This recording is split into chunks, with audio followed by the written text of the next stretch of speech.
Me llamo Renata Cienfuegos Ballesteros. Tengo 34 años y quiero contarte el día que me senté en la sala de mi tía Consuelo en Tlaquepaque, con un folder manila en las manos, y vi la cara de mi hermana cambiar de una manera que no voy a olvidar en lo que me reste de vida. Brenda había pasado 11 días diciéndole a mi familia que yo había robado algo que le pertenecía a mi madre.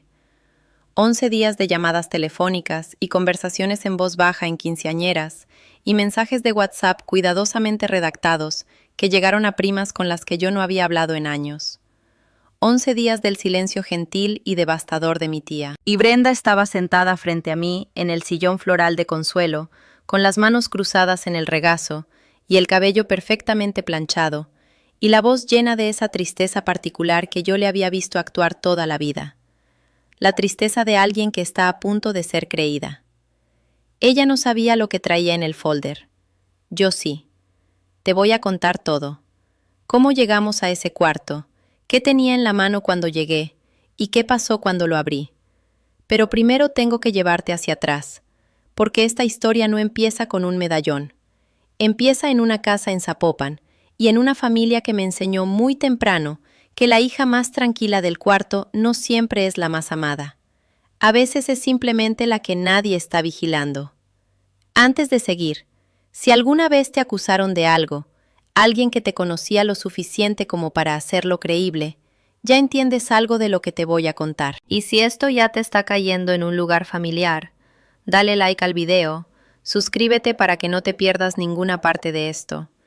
Y compártelo con alguien que necesite escuchar que la verdad no se queda enterrada para siempre. Déjame un comentario y dime desde dónde me estás viendo y qué hora es ahí. Genuinamente me importa saberlo. Ahora déjame llevarte al principio. Crecí siendo la hija de en medio, en una casa de 3 recámaras en Zapopan, en una colonia de esas que no son ni ricas ni pobres, pero donde la gente trabaja de verdad. Mi papá, Gerardo, fue operador en una empresa mueblera en el corredor industrial, hombre de doble turno, callado, que decía que nos quería principalmente a través del hecho de seguir apareciendo. Mi mamá, Lorena, era quien hacía que la casa sintiera como algo.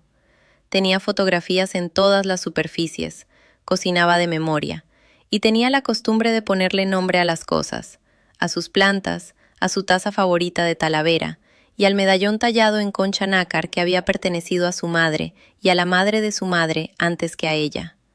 Lo llamaba la paloma. No sé exactamente por qué. Así le decía, nada más. Luego estaba Brenda, 3 años mayor, la primera en todo, la que cargó con la expectativa y con la ansiedad de rendimiento que viene con ella. Y luego Toño, 6 años menor que yo, el bebé, el que no podía hacer nada malo simplemente por haber llegado de último. Yo era la del medio, ni la mayor ni la menor. Era la que mantenía la paz, la que no complicaba nada, la que a los 11 años encontró la paloma en el cajón de la mesita de noche de Brenda y la devolvió a su lugar sin decir una palabra, porque incluso a los 11 yo ya había aprendido que mantener la paz me costaba menos que decir la verdad. Creí eso por muchísimo tiempo, que ser la tranquila era lo mismo que ser buena, que absorber las cosas en silencio era una forma de fortaleza. Me tardé hasta los 34 años y una bolsita de terciopelo que regresó vacía, para entender que lo que había estado haciendo toda mi vida no era fortaleza. Era el hábito más caro que había desarrollado. Me pagué la carrera en la Universidad de Guadalajara con una beca parcial y turnos de fin de semana en una lonchería en la colonia americana. Estudié contaduría pública. No porque la amara, sino porque los números no te mienten, y yo quería ser competente de una manera que nadie pudiera discutir. Me titulé en 3 años y medio. Mis papás fueron a la ceremonia. Mi mamá lloró. Mi papá me dio la mano y dijo, «Así se hace, mija», con el tono que usaba cuando la camioneta pasaba la verificación. Brenda mandó un mensaje de WhatsApp con un sticker de globos. Estaba en su primer divorcio y no pudo hacer el viaje. Me vine a Guadalajara a los 23, a trabajar en una empresa de logística en la zona industrial. Me compré un departamento a los 29, chico, 2 recámaras, con una ventana en la cocina que da al oriente, y por eso entra buena luz en las mañanas. Eso lo hice sola. Ahorré 4 años. Comí en casa casi todas las noches. Llevé una hoja de cálculo que titulé Lo que va a ser mío. Y cuando firmé los papeles, llamé a mi mamá primero. Gritó de una manera que me hizo reír hasta que me salieron las lágrimas. Llamé a Brenda segundo. Me dijo, ¡ay, qué padre! ¡Felicidades! Oye, ¿me puedes mandar 500 pesos? Ando un poco corta este mes. Le mandé los 500 pesos. Eso es el tipo de cosa que parece pequeña cuando estás adentro. Solo parece un patrón cuando das un paso atrás y ves la forma completa. La persona que me ayudó a ver la forma fue Patri Olmedo. Entró a trabajar a la empresa 6 meses después que yo, y de inmediato se convirtió en la persona con la que comía, luego en la persona a la que le llamaba cuando necesitaba pensar en voz alta, luego en el tipo de amiga que te llama un martes sin razón, más que porque pasó frente a la lonchería donde desayunamos una vez y se acordó de ti. Patri había pasado por su propia versión de una pelea larga y desgastante, un juicio de custodia que duró más de un año, y salió de eso con una paciencia específica para la injusticia. Sabía distinguir entre situaciones que se resuelven solas y situaciones que requieren que alguien se mueva. La primera vez que conoció a mi familia fue en la cena del cumpleaños número 62 de mi mamá. Brenda pasó los primeros 20 minutos preguntándole a Patri de dónde era originalmente, incluso después de que Patri dijo, de León, de Guanajuato, 2 veces. Mi papá tuvo conversación educada sobre el tráfico en el periférico. Toño estuvo bien. Toño casi siempre está bien, solo necesita que alguien lo apunte hacia alguna dirección. Y mi mamá aló a Patri hacia la cocina con el pretexto de necesitar ayuda con el pastel, y cuando fui a ver qué pasaba, estaban las dos paradas en la barra riéndose de algo que yo había dicho en la secundaria. Mi mamá tenía esa cualidad. Podía encontrarle la calidez a cualquier persona que entrara a su casa en 30 segundos. A Patri se la encontró en unos 15. Al final de la noche, después de que todos se habían ido, mi mamá me acompañó a mi coche. Era octubre, y el frío se sentía suficiente como para que se viera el aliento. Me tomó la mano un momento de la manera que hacía a veces, y dijo, «Es buena. No dejes ir a una persona buena». No sabía que ella también estaba, a su manera callada, pensando ya en lo que dejaría atrás.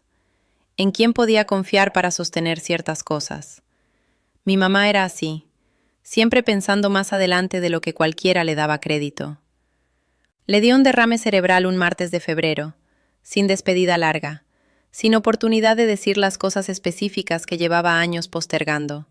Solo un martes, luego un funeral, luego yo sentada en su cocina 8 meses después, frente a la última caja que no había tenido el valor de abrir todavía.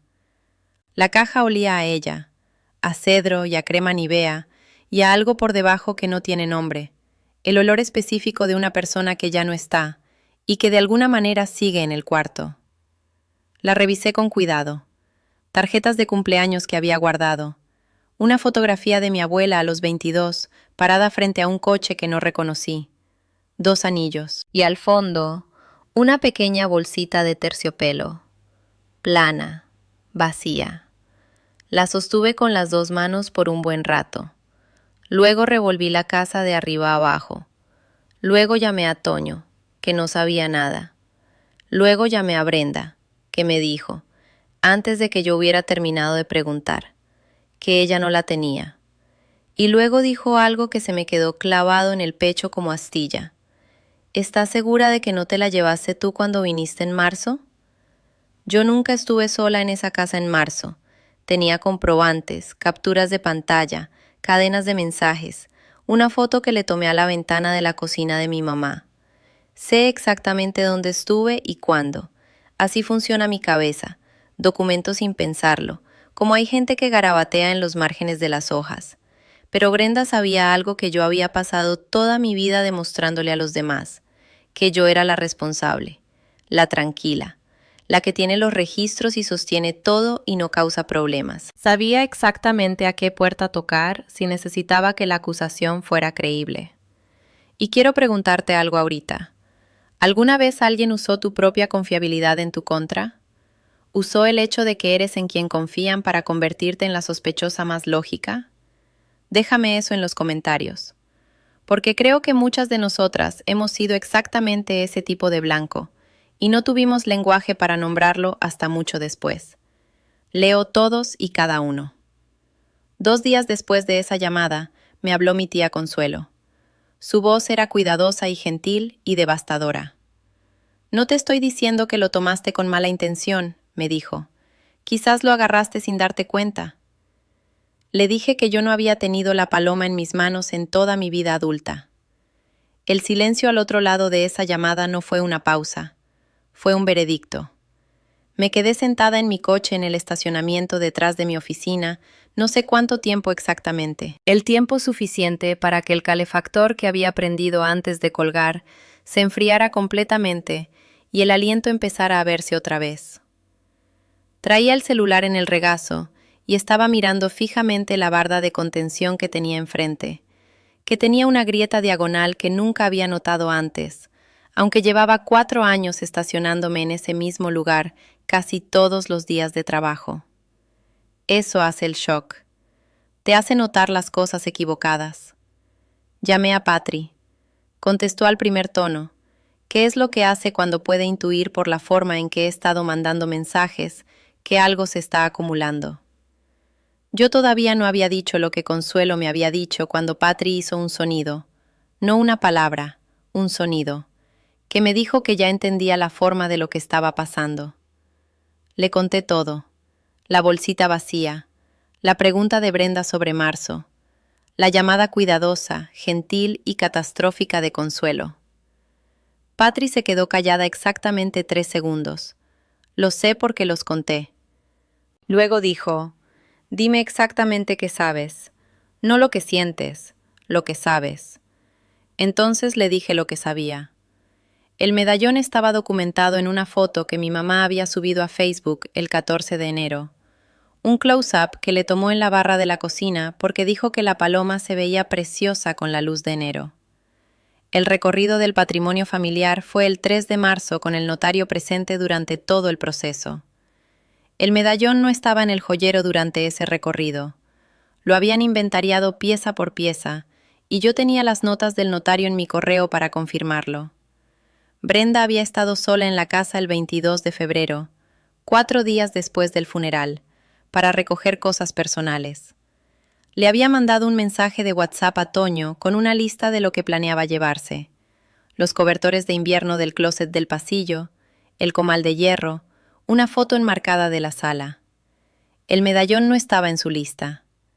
Renata, dijo Patri, ya sé, tienes que levantar una denuncia. No lo hice ese día. Quiero ser honesta en eso.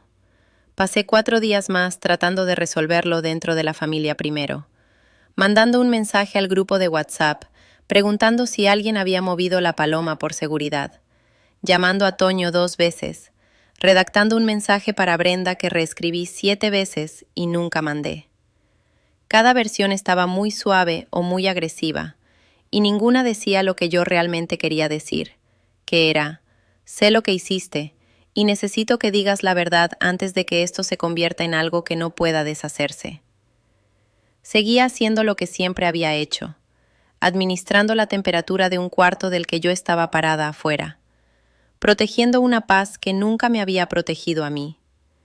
Lo que finalmente me movió fue una llamada de mi prima Dana. Dana tiene 26 años, vive en la colonia Providencia, aquí en Guadalajara, y tiene exactamente 0 filtro entre lo que piensa y lo que dice, cosa que yo nunca había apreciado tanto como en ese momento.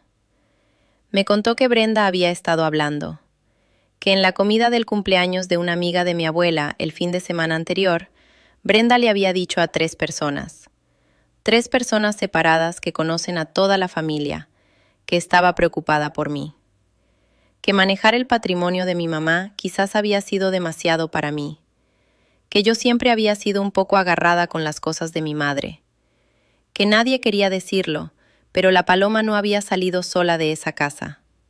Agarrada, me dijo Dana. Usó la palabra agarrada. Me dieron ganas de aventar el teléfono contra la pared. Le di las gracias a Dana. Colgué. Me senté en mi mesa del comedor con una libreta y anoté todo lo que sabía en 2 columnas. lo que podía probar y lo que no podía. La columna de lo que podía probar era más larga. No lo esperaba.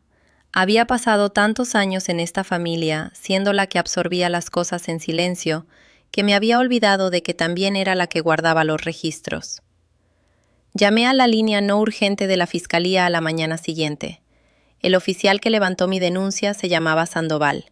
Paciente, metódico, el tipo de persona que hace la misma pregunta de 3 maneras distintas, no porque no te crea, sino porque quiere que el expediente quede limpio. Me explicó que la Ley Federal de Empeño obliga a las casas de empeño a registrar cada transacción con identificación oficial y firma del que entrega el objeto, y que esos registros se reportan periódicamente a la autoridad. Que con una descripción suficientemente específica de una pieza empeñada, podían hacer una búsqueda. Me pidió que describiera la paloma con el mayor detalle posible. La describí a partir de la fotografía que mi mamá había subido en enero. Medallón ovalado tallado en concha nácar con el perfil de la Virgen. Marco de plata oxidada, ligeramente cálida en tono. No plata brillante, más como plata envejecida con pátina. Aproximadamente 4 centímetros de alto. Y una pequeña rajadura en la esquina inferior izquierda del marco, de cuando mi abuela lo dejó caer en 1987. Mi mamá siempre había querido mandarlo a reparar y nunca lo hizo. Decía que la rajadura le daba carácter a la paloma. Decía que significaba que había sobrevivido algo. El oficial Sandoval capturó todo lo que dije. Me dijo que estaría en contacto. Entonces esperé. Y mientras esperaba, el silencio familiar se fue haciendo más ruidoso. Dana me checaba cada 2 o 3 días. Era mi sistema de alerta temprana a estas alturas, la única que todavía llamaba. A través de Dana, me enteré de que Brenda había escalado de hermana preocupada a narradora activa. Le estaba contando a la gente que yo había estado abrumada por el patrimonio, que no había habido suficiente supervisión, que mi mamá, que en paz descanse, había confiado demasiado en mí, y que esa confianza había sido, la palabra que Brenda usó aparentemente fue malinterpretada. Malinterpretada. Quiero que entiendas lo que se siente cuando alguien desmantela tu carácter en una comunidad donde creciste, alguien que comparte tu apellido, mientras tú todavía estás en pleno duelo por la persona cuya ausencia creó toda esta situación. No se siente como coraje, no al principio. Se siente como estar parada en un cuarto donde las paredes se están moviendo y no puedes decírselo a nadie, porque las paredes moviéndose son precisamente el punto de lo que te están haciendo. Fui a trabajar, corrí mis reportes, me senté en la junta semanal y tomé notas y contesté preguntas, y nadie en esa sala de juntas tenía idea de que yo estaba pasando mis horas de comida en mi coche, hablando por teléfono con Dana, para recibir actualizaciones sobre qué versión de mí estaba circulando en este momento entre las familias de Zapopan y Tlaquepaque. Patri sabía. Patri siempre sabía. Un jueves por la tarde vino a pararse en el marco de la puerta de mi oficina con 2 cafés y no dijo nada, solo me dio uno y se sentó en la silla frente a mi escritorio. Tomamos café en silencio como 4 minutos. Luego dijo: «No vas a dejar que esto se resuelva solo en silencio. Lo puedo ver». Le dije: «No, no voy a dejarlo». Asintió. Con eso fue suficiente. Quiero pausar aquí un momento porque pienso mucho en esto. La crueldad particular de que alguien tome algo que le pertenecía a tu madre y luego use tu propia reputación de persona responsable para convertirte en la sospechosa más lógica. Eso requiere un conocimiento específico. Tienes que conocer a alguien muy bien para saber exactamente qué mentira va a ser creída. Brenda sabía que yo era la que manejaba las cosas. Sabía que yo había estado en ese proceso patrimonial más que nadie. Sabía qué historia iba a encontrar más tracción. Y creo que mucha gente que está viendo esto ha estado en una versión de esa situación, donde alguien usó su cercanía contigo, su conocimiento íntimo y específico de quién eres, como el arma. Donde la persona que te lastimó era también la persona que te conocía lo suficiente para hacer que la historia pegara. Si alguna vez eso ha sido tú, quiero que lo dejes en los comentarios. Cuéntame cómo se sintió cuando te diste cuenta. Leo todos y cada uno, y lo digo en serio. 12 días después de que levanté la denuncia, Me llamó el oficial Sandoval. Estaba sentada en mi mesa del comedor comiendo pan tostado y contestando correos cuando sonó mi celular con el número que había guardado bajo su nombre. Dejé el pan. Contesté. Habían encontrado La Paloma, una casa de empeño en Tonalá, un municipio que queda como 40 minutos al oriente de Guadalajara. El medallón había sido entregado el 24 de febrero, 2 días después de que Brenda estuvo sola en la casa de mi mamá. El registro de la transacción era claro. La pieza coincidía con la descripción que yo había dado, incluyendo la rajadura en la esquina inferior izquierda del marco. El oficial Sandoval me dijo que la pieza todavía no había sido revendida. Me dijo que habría seguimiento por parte de la fiscalía. Me preguntó si tenía alguna pregunta. Tenía como 40. No hice ninguna. Cuando colgué me quedé muy quieta un momento. La luz de la mañana entraba por la ventana de la cocina de la manera que entra, orientada al oriente, limpia, el tipo de luz que hace que todo parezca que ya fue decidido. Miré el reloj de mi mamá en mi muñeca, el Seiko dorado pequeño con la carátula color crema que ella usó todos los días durante 22 años. Me lo había puesto la mañana después de su funeral y no me lo había quitado desde entonces. Pensé en ella subiendo esa foto en enero. La paloma en la barra de la cocina, preciosa con la luz de invierno. Pensé en el hecho de que mi mamá había sabido cosas sobre cada una de sus hijas que guardó a su manera callada.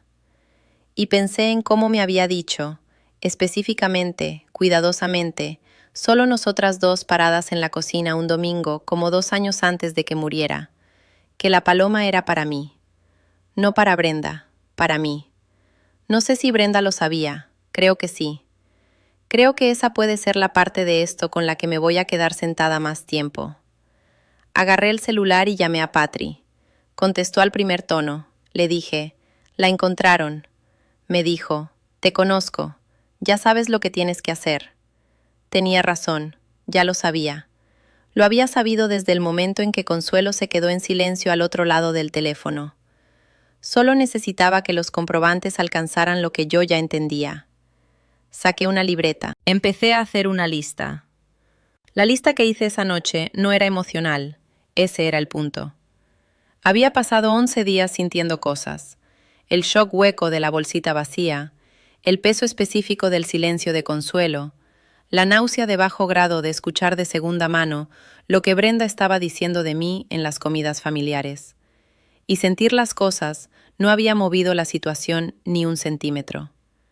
Lo que la iba a mover era una cuenta clara y secuencial de lo que podía probar y en qué orden podía probarlo. Anoté la fotografía de Facebook, fecha, hora, contenido. Anoté la fecha del recorrido patrimonial con el notario y su nombre, y el hecho de que tenía sus notas en mi correo. Anoté el mensaje de WhatsApp de Brenda a Toño con la lista de lo que planeaba recoger y la fecha en que lo mandó. Anoté el 22 de febrero. Anoté el 24 de febrero. Anoté Tonalá. Anoté el nombre de la casa de empeño que el oficial Sandoval me había dado. Anoté la fecha de la transacción y la coincidencia de la descripción, incluyendo la rajadura. Luego anoté una cosa más al final de la página, subrayada 2 veces. Firmó con su nombre. Eso es lo que tienen las casas de empeño que Brenda, en cualquier estado de pánico y duelo descarrilado en que estuviera ese febrero, aparentemente no había pensado. La ley las obliga a registrar la identidad de la persona que entrega el objeto. Identificación oficial. Firma. No es un área gris. Hay un formato, lo llenan, tu nombre queda en él, y ese registro se reporta a la autoridad. Había firmado con su propio nombre en el recibo. Me quedé sentada con eso un buen rato. No con satisfacción. Quiero tener cuidado con eso, porque lo que sentí no era suficientemente limpio para llamarlo satisfacción. Era algo más complicado, algo que tenía duelo enrollado adentro, y un cansancio muy viejo, y debajo de todo eso, algo que apenas empezaba a sentirse como piso firme. Patri vino al día siguiente por la tarde. Trajo 1 litro de caldo de pollo y tamales de rajas, que es su lenguaje específico para «sé que no has estado comiendo bien y no voy a hacer un drama de eso». Nos sentamos en mi mesa del comedor y le fui mostrando todo lo que tenía en el folder. Ella escuchó de la manera en que siempre escucha, completamente, sin interrumpir, con las manos alrededor del vaso del caldo. Cuando terminé dijo, «Vas a entrar a esa reunión con la cosa más aburrida e irrefutable del mundo». Le dije, «Papel». Dijo, «Papel». Nos quedamos un momento con eso. Luego dijo, más quedito, «¿Cómo estás tú de verdad?» Y le dije la verdad, que era que no sabía del todo, que seguía pensando en mi mamá, que seguía preguntándome si Lorena había entendido, de alguna manera que nunca dijo en voz alta, de lo que Brenda era capaz. Si eso había sido parte de por qué me había dicho a mí específicamente, quedito, solo nosotras dos en la cocina, que la paloma era para mí. Si estaba tratando de dejar algo claro antes de que ya no pudiera. Patri puso su mano sobre la mía, exactamente un segundo. Luego dijo, «Vete a dormir, tienes mucho camino mañana». Manejé 2 horas al sur hacia Tlaquepaque a la mañana siguiente. Conozco esa carretera como conozco mi propia respiración, el tramo donde se abren los cerros y puedes ver kilómetros de distancia, la salida donde mi papá siempre paraba a cargar gasolina, sin importar qué tan llena estuviera la camioneta, el tanque de agua a la entrada de un municipio chico que yo siempre buscaba de niña, porque significaba que ya faltaba poco. Pasé todo eso con el folder Manila en el asiento del copiloto y el reloj de mi mamá en la muñeca y el radio apagado. No estaba nerviosa. Eso me sorprendió. Seguí esperando que llegara la ansiedad, el apretón familiar en el pecho que había acompañado la mayoría de mis interacciones con mi familia durante toda mi vida adulta, y no llegó. Lo que llegó, en cambio, fue algo muy quieto y muy claro. Tenía la verdad. Tenía la documentación. No había hecho nada malo. Esas 3 cosas iban a ser suficientes, o no lo iban a ser, y si no lo eran, entonces iba a entender algo sobre esta familia que había estado sin entendiendo durante 34 años. La casa de Consuelo olía a café y al limpiador de muebles específico que ella había usado desde siempre. Me recibió en la puerta con un abrazo que duró un segundo de más.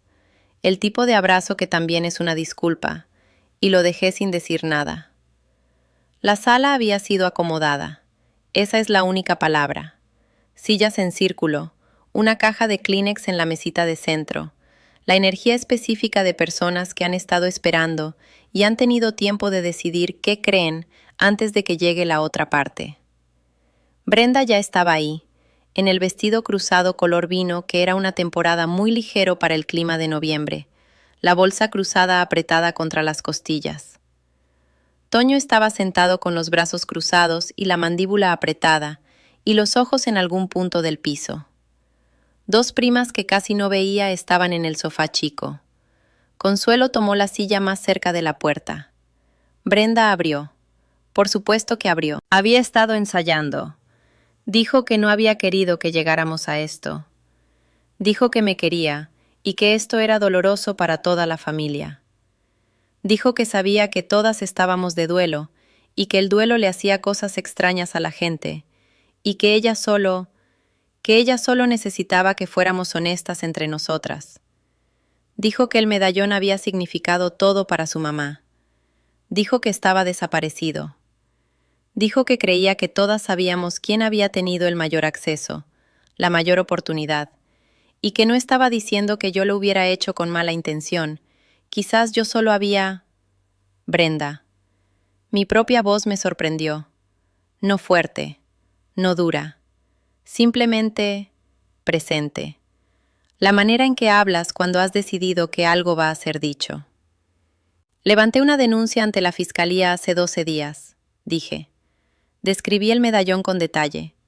El oficial revisó los registros de las casas de empeño. Me llamaron ayer. El cuarto se quedó en silencio de una manera que nunca había escuchado antes que un cuarto se quedara en silencio. No el silencio de gente escuchando, el silencio de una persona que ha dejado de respirar. Miré a Brenda. La miré directamente y no aparté los ojos. Encontraron la paloma, dije. Una casa de empeño en Tonalá. La entregaron el 24 de febrero. 2 días después de que tú estuviste sola en la casa de mamá. La primera respuesta de Brenda no fue el silencio. Yo había esperado silencio. Lo que llegó en cambio fue un contraataque rápido y practicado. Las fechas debían estar mal. Ella nunca había ido a Tonalá. Esto era una venganza. Yo siempre le había tenido resentimiento. Esto era por lo del patrimonio y porque mamá me había elegido a mí para manejarlo, y yo nunca se lo había perdonado. Firmó con su nombre. Eso fue Toño. No yo. Toño, que no había dicho nada en 90 minutos, que había estado sentado con los brazos cruzados y los ojos en el piso, lo dijo en voz baja y sin levantar la vista. En el recibo de la casa de empeño, dijo, tienen tu nombre en el expediente, Brenda. Así funciona eso. Y ese es el momento, ese momento exacto. La voz de Toño diciendo su nombre en el tiempo pasado de algo que ya no podía deshacerse, en que sentía algo para lo que todavía no tenía nombre. No triunfo, no alivio. Algo que tenía el peso de los últimos 8 meses todos juntos al mismo tiempo. La bolsita vacía y el silencio de Consuelo, y el estacionamiento detrás de mi oficina, y el caldo de pollo en mi mesa del comedor, y la voz de mi mamá diciéndome, es buena, no dejes ir a una persona buena, y la fotografía de la paloma en la barra de la cocina con la luz de enero. Si eso te pegó en algún lugar cercano a donde me pegó a mí, ese momento en que la verdad finalmente tiene un testigo, dale like al video. Suscríbete si no lo has hecho. No te cuesta nada y significa más de lo que sé cómo decirte. Ahora déjame contarte lo que pasó después. La cara de Brenda cambió. No de golpe, en secciones, como una estructura que pierde sus puntos de carga uno por uno. La compostura se fue primero, luego la actuación de tristeza, y lo que quedó debajo fue algo que no esperaba. Se veía pequeña, no derrotada en la manera de alguien que fue atrapado, sino pequeña en la manera de alguien que ha cargado algo muy pesado por mucho tiempo, y finalmente, contra su voluntad, le permitieron soltarlo. Se tapó la boca con las 2 manos, los hombros se le fueron hacia adelante, sacudió la cabeza. No negando, entendí eso de inmediato, solo sacudiendo la cabeza ante la forma de lo que había hecho y a dónde la había llevado. Consuelo dijo, Brenda. Una palabra, nada más. Lo que salió de Brenda cuando quitó las manos no fue una confesión completa. Fue los restos de una. Dijo que no lo había planeado. Dijo que estaba sola en esa casa, y el peso de todo, la deuda, el divorcio, los 2 meses de renta atrasada, el duelo que no se había permitido tocar, la había golpeado de golpe. Y vio la bolsita de terciopelo y simplemente dijo que sabía que estaba mal antes de hacerlo, y lo hizo de todas formas, y se había dicho a sí misma que iba a recuperar la paloma del monte antes de que alguien lo notara. Dijo, sé cómo suena. Toño dijo, suena a que dejaste que Renata cargara la culpa. Brenda empezó a llorar. La miré. Mi hermana, 37 años, en un vestido que era demasiado ligero para el clima, porque había querido verse como la estable.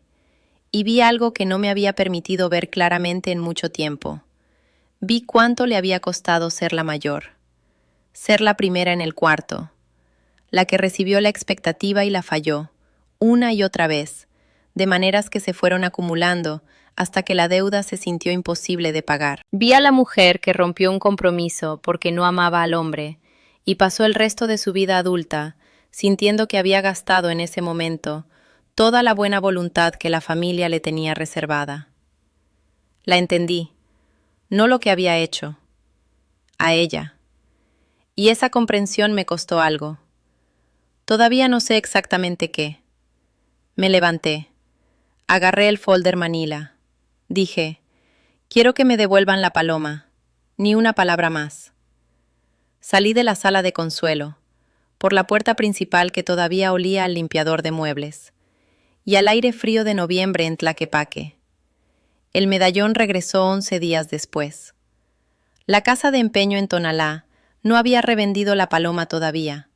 Los medallones victorianos tallados en concha nácar no exactamente se venden solos en el oriente de Guadalajara, que es uno de esos detalles que serían graciosos en una historia diferente. Con la fiscalía involucrada y la transacción marcada, el establecimiento cooperó sin problema. El oficial Sandoval me llamó un miércoles por la tarde para decirme que podía ir a recogerla. Y yo manejé sola un jueves por la mañana, con el radio en bajo y el calefactor prendido, y la sensación particular de alguien que está a punto de completar una tarea que empezó por su mamá. La paloma regresó en la misma bolsita de terciopelo, ligeramente aplastada, de la manera en que la tela queda cuando ha sido manejada sin cuidado. La sostuve en el estacionamiento de las oficinas de la Fiscalía un momento antes de abrirla, y cuando lo hice, estaba exactamente como la recordaba. El perfil de la Virgen tallado en la concha, el marco de plata envejecida del color de la pátina antigua, y la rajadura en la esquina inferior izquierda del marco que mi abuela había puesto ahí en 1987, y que mi mamá nunca mandó a reparar, porque decía que significaba que la paloma había sobrevivido algo. La sostuve en la palma de la mano en el aire frío y pensé, sí, yo también. Manejé a casa. Puse a la paloma en el alféizar de la ventana de la cocina, donde entra la luz de la tarde y vuelve todo cálido. El perfil tallado atrapó la luz y el medallón entero pareció brillar desde adentro, dorado pálido, sereno, como si estuviera completamente sin perturbarse por donde había estado. Me quedé parada ahí más tiempo del que pensaba quedarme. El proceso legal siguió su propio ritmo después de eso. Yo no era quien lo estaba conduciendo. Brenda había admitido suficiente en la sala de Consuelo, frente a testigos, para que los siguientes pasos fueran directos. No voy a detallar todo eso aquí porque parte todavía está en proceso y parte simplemente no me corresponde narrarlo completo. Lo que sí te puedo decir es que la realidad financiera que Brenda había estado escondiendo de la familia por años salió a la luz de la manera en que las cosas salen cuando los procesos oficiales empiezan a requerir documentación. La deuda, la renta atrasada, el segundo divorcio que la había dejado en un hoyo del que llevaba 4 años tratando de salir.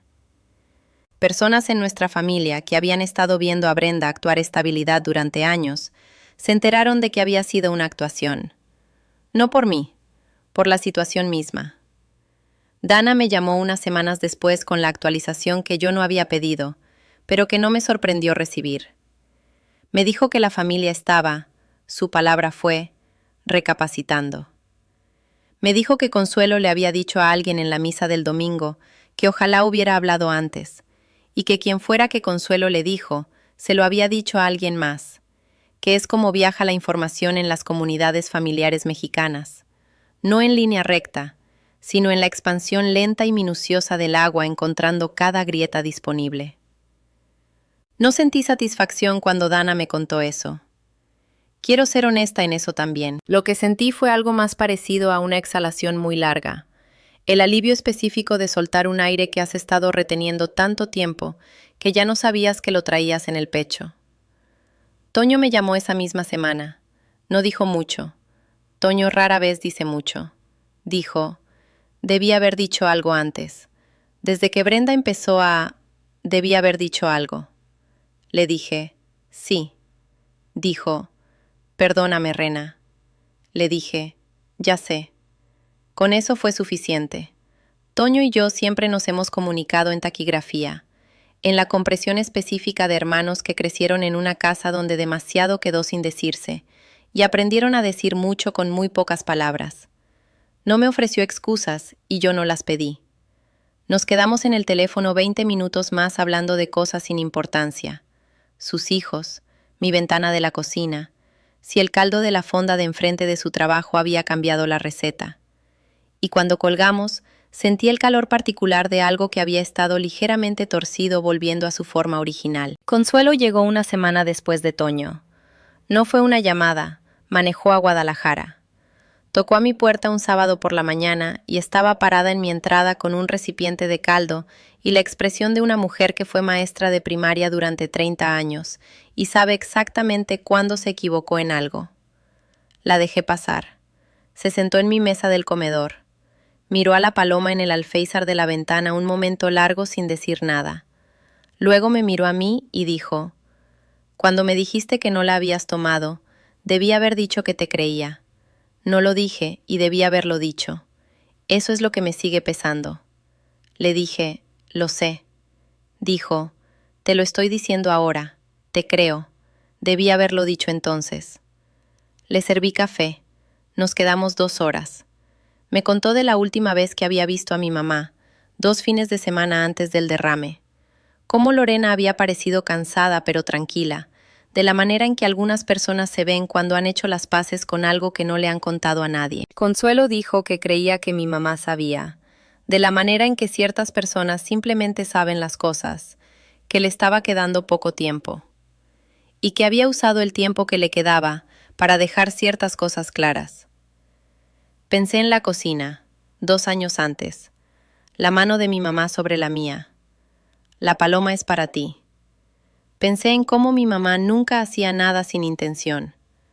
Después de que Consuelo se fue, me senté en mi mesa del comedor con una hoja de papel, no una libreta de trabajo, no una hoja de blog, sino papel carta color crema que había comprado años atrás y nunca había usado porque siempre estaba esperando una ocasión suficientemente importante. Agarré una pluma. Escribí el nombre de Brenda hasta arriba. No escribí lo que me debía. No escribí lo que había hecho, ni lo que me había costado, ni cómo se había sentido desde adentro que me acusaran frente a mi familia durante 11 días. Esas cosas eran verdad, y yo las sabía, y ella las sabía, y escribirlas para que las leyera no las iba a hacer más verdad. Solo me iba a hacer sentir que necesitaba que ella las entendiera, y yo había pasado 34 años necesitando cosas de Brenda que ella no tenía la capacidad de darme. En cambio escribí esto. Sé por qué la tomaste. No el dinero, me refiero a la otra razón. La que probablemente todavía no te has dicho a ti misma en voz alta. Mamá me eligió para la paloma, y tú lo descubriste, y en la peor semana de las dos no pudiste sostenerte con eso. Eso lo entiendo. No lo justifico, pero lo entiendo. No voy a fingir que los últimos meses no pasaron. No voy a actuar un perdón que todavía no tengo. Lo que sí voy a hacer es decirte claramente, sé quién soy. Sé lo que hice y no hice. Ya no necesito que tú me lo confirmes. Creo que es la primera vez que puedo decir eso, y lo digo de verdad. La paloma está en mi ventana, está donde debe estar. Renata. Lo leí una vez. Lo doblé, lo metí en un sobre, lo dirigí y lo dejé junto a la puerta. Patri vino esa tarde. Le mostré la carta antes de echarla al correo. La leyó parada en mi cocina todavía con el abrigo puesto, sosteniéndola con las 2 manos. Cuando terminó levantó los ojos y dijo, ahí está. Solo eso. Ahí está. Eché la carta al correo a la mañana siguiente. No sé si Brenda respondió. Al momento de contarte esta historia, no lo ha hecho. He hecho las paces con la posibilidad de que no lo haga, que la vergüenza específica de lo que hizo y de lo que descubrió sobre sus finanzas y sobre su actuación de estabilidad haga que una respuesta se sienta imposible por mucho tiempo. Quizás para siempre. No puedo controlar eso. Lo que sí puedo controlar es si mantengo la puerta abierta sin quedarme parada en el umbral esperando. Mantengo la puerta abierta. Me paro en otro lugar. Unos días después de echar la carta al correo, estaba parada en el fregadero de mi cocina, haciendo nada en particular, enjuagando una taza de café, mirando la luz que entra por la ventana orientada al oriente de la manera en que entra en las mañanas. El tipo de momento ordinario que no tiene razón de ser significativo, y a veces lo es de todas formas. La paloma estaba en el alféizar. La luz le estaba pegando al perfil tallado y al marco de plata y a la rajadura, y pensé en mi abuela dejándola caer en 1987, y en mi mamá decidiendo no mandarla a reparar, y en mi mamá parada en su cocina en enero, tomándole una foto porque pensó que la paloma se veía preciosa con la luz de invierno. Pensé en mi mamá sabiendo lo que sabía sobre cada una de sus hijas y eligiendo. No por despecho, por claridad. El tipo de claridad que le llega a ciertas personas cuando entienden que su tiempo es finito y quieren asegurarse de que las cosas correctas lleguen a las manos correctas. Pensé, me vio, siempre me vio. Pero antes de llegar a ese momento en la ventana, ese momento quieto, ordinario, completamente mío. Necesito contarte algo que me pasó entre la carta y ese martes en la cocina. Algo que no había planeado procesar y que se procesó solo, de noche, sin pedirme permiso. Fue un sueño. No voy a pretender que soy de las que dan mucho peso a los sueños. Soy contadora, trabajo con cifras, creo en lo que se puede anotar en 2 columnas. Pero este se quedó conmigo de una manera que los sueños normalmente no lo hacen. En el sueño yo estaba en la cocina de mi mamá en Zapopan. No la cocina de los últimos años, la de cuando yo tenía como 12, con el azulejo verde desportillado en una esquina y la cortina de tela de cuadros rojos que mi mamá nunca cambió porque decía que le daba carácter al espacio. Mi mamá estaba parada en la barra de espaldas a mí, haciendo algo que no podía ver bien. Yo le dije, «Mamá», y ella se volteó y traía la paloma en la mano y me la extendió sin decir nada. Solo me la puso en la palma. Y yo la sentí, el peso real de ella, la textura del marco de plata, el filo suave del tallado en concha, con una claridad que los sueños no suelen tener. Desperté a las 4 de la mañana con esa sensación todavía en la palma de la mano. No llamé a Patri. No anoté nada en ninguna libreta. Me quedé acostada en la oscuridad con la mano izquierda abierta sobre el cobertor y el reloj de mi mamá en la muñeca, y el silencio de mi departamento en Chapalita alrededor de mí, y dejé que eso estuviera ahí sin nombrarlo, ni organizarlo, ni convertirlo en nada más que lo que era. A veces las cosas solo tienen que estar. Lo que sí sé, en el estado de vigilia y con las 2 columnas de lo que puedo probar firmemente en mi cabeza, es esto.